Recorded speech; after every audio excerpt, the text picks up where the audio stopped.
What's up, bitches? This is Josh, and this is my review of Oozi for the Xbox 360, which my wife is currently playing and sucking at really bad. And I hope I'm pronouncing that right, Oozi, because I'm not going to look it up, but whatever.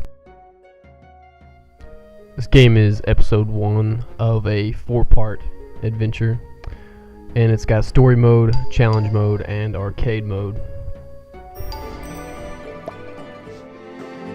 I'm usually pretty awful at platformers. I'll be the first to admit that, but for me this game was actually pretty simple. You had 2 controls, jump and action button, and then you control with the left analog stick. First thing that I noticed and thought was pretty cool is the visuals. I like that kind of Rayman Legends art style it's got going for it. Everything looks sharp, it's pretty good in HD too.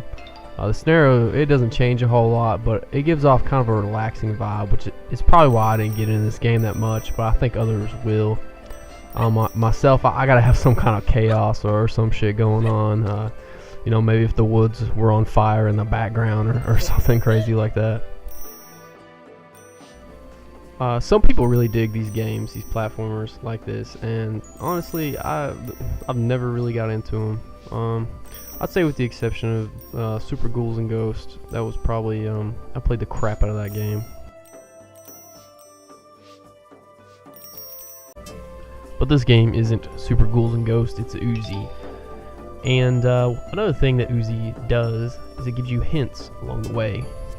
And basically these hints tell you how to perform the different moves. These moves include a double jump that, I don't know, kind of looks like you're shitting water out of your ass.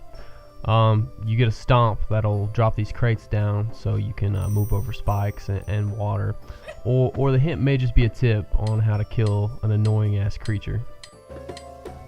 And yeah, that's pretty much it for storyline. There's not much to it actually. It's kind of like they took everything cool out of arcade and decided to make that story mode.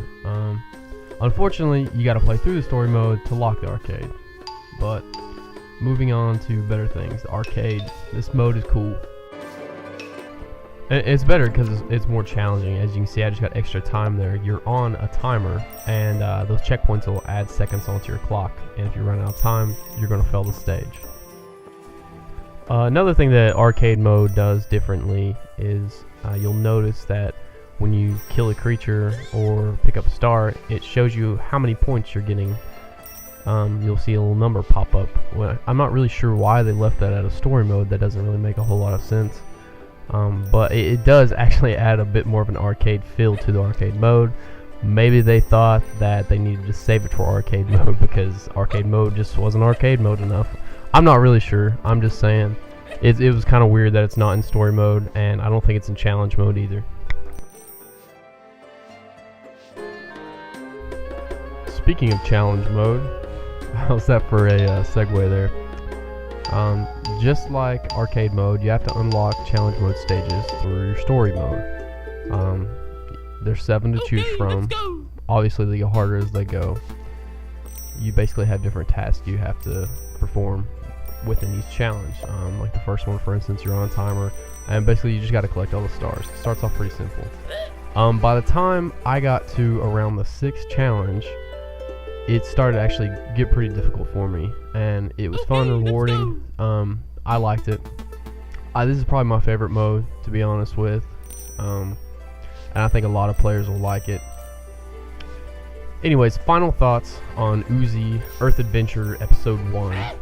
Yeah, well, is it as good as Mario Brothers? No. Is it as good as Rayman Legends? Hell no. Is it worth 80 cents or 80 Microsoft points?